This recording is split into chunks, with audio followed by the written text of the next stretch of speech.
ஒரு வழக்கறிஞரான நீங்க அரசியலையுமே ரொம்ப தீவிரமா இருக்கீங்க. நம்ம நிறைய அதை பத்தி பேசலாம். அதுக்கு முன்னாடி உங்களோட இளமை காலம் பத்தி, உங்களோட ஃபேமிலி பத்தி சொல்லுங்க.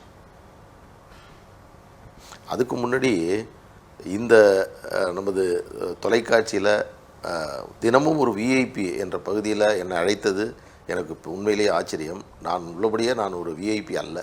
நான் ஒரு சாதாரணமானவன், ஒரு எளிமையாக வாழ வேண்டும் என்று விரும்பக்கூடியவன். என்றாலும் என்னை இந்த விஐபி இந்த நிகழ்ச்சியில் அழைத்ததற்காக முதலில் உங்களுக்கு நன்றி தெரிவித்துக் கொள்கிறேன்.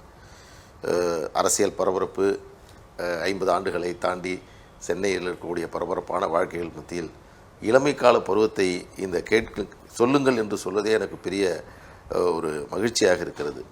என்னுடைய குடும்பம் ஒரு விவசாய குடும்பம்.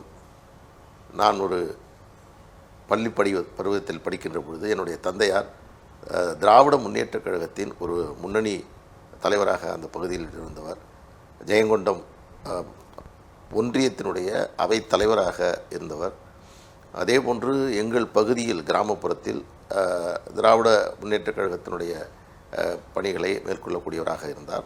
இளமை காலத்தில் பள்ளி படிப்பு, பள்ளியில் நான் மாணவர் சங்கத்தினுடைய தலைவராக இருந்தேன். 1986 ஈழத்தமிழர்களுக்காக போராட்டம் நடத்தி, பேரணியை நடத்தி, அதெல்லாம் செய்தித்தாள்களில் அந்த காலத்தில் வந்தது. அதற்கு பிறகு சட்டக்கல்லூரிக்கு சென்றேன். அதற்கு பிறகு மயிலாடுதுறையில் இருக்கக்கூடிய ஏவிசி கல்லூரியில் படித்தேன். அதற்கு பிறகு சென்னை சட்டக்கல்லூரிக்கு வந்தேன். இளமை பருவம் என்பது ஒரு மகிழ்ச்சியானது. ஏனென்றால் என்னுடைய ஊர் அரியலூர் மாவட்டத்தில் இருக்கக்கூடிய மீன்சுருட்டி என்று சொல்லக்கூடிய ஊர். விவசாயிகள், கிராமப்புற மக்கள் அங்கே பெருமளவில் நிரம்பி இருக்கக்கூடிய பகுதி. எனவே அந்த இடத்தில் இருந்து இந்த தூரத்திற்கு வந்திருக்கிறது இந்த காலங்கள் எல்லாம் திரும்பி பார்க்கின்ற பொழுது உள்ளபடியே ஒரு ஆச்சரியமாக இருக்கிறது, பிரமிப்பாக இருக்கிறது.